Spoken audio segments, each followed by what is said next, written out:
Welcome everybody to this edition of Attention Talk Video. I'm your host, ADHD Attention Coach Jeff Copper, and today's little video is really fun. I'm talking about research that we don't have, and hopefully a call to action. I've interviewed so many experts. God, I think I got like 700 interviews on the internet, counting my radio show and the video. And it's been interesting to me because you learn stuff, you get hypotheses and stuff that day, and you get really good stuff. It's really good research sometimes when I'm interviewing some of the experts.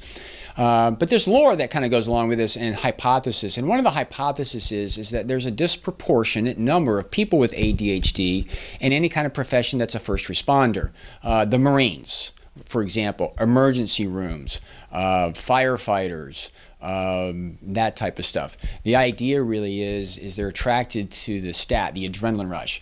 I interviewed Rob Tedisco a couple years ago, who was a lawyer, and he was a public defendant, and he would walk in, back in Brooklyn I think it was, and he would walk in and there was no paperwork. It was just everything was a crisis. People were coming in, they had to be represented, and he was just winging it. It was like this emergency euphoric situation, and he said he loved it. Then he left and got in private practice, and the wheels came off because that rush wasn't there.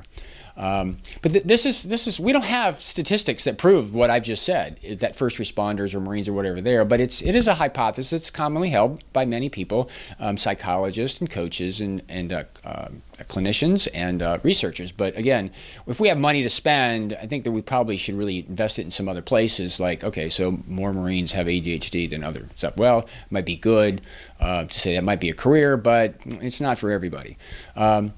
Now here's the part that's interesting. I have been dying for years trying to find somebody that has a military background that would be open to be interviewed about their experience in the military, both the positives and the negatives. What you found good about, from an organizational perspective. I think it was a few good men, whatever.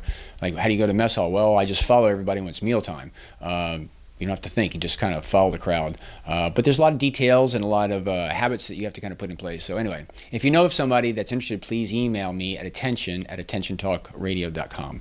But in summary, it's kind of fascinating to think that those with ADHD really thrive in those environments that are made for emergency, like first responders. So something to think about. Please, I do this wrong. Subscribe to our YouTube channel, and please leave some comments. I love to hear from you. It spawns great ideas and show content, and helps me give me feedback on what you guys like. I hope this will give you a little bit of food for thought. And again, I'm looking for somebody that's got ADHD, that's been through the military, that could give me the good, the bad, and the ugly from their perspective. I think it would just be a lot of fun. So with that, let me know if you come up with somebody. And again, hope you've enjoyed this edition of Attention Talk Video. Take care. Bye-bye.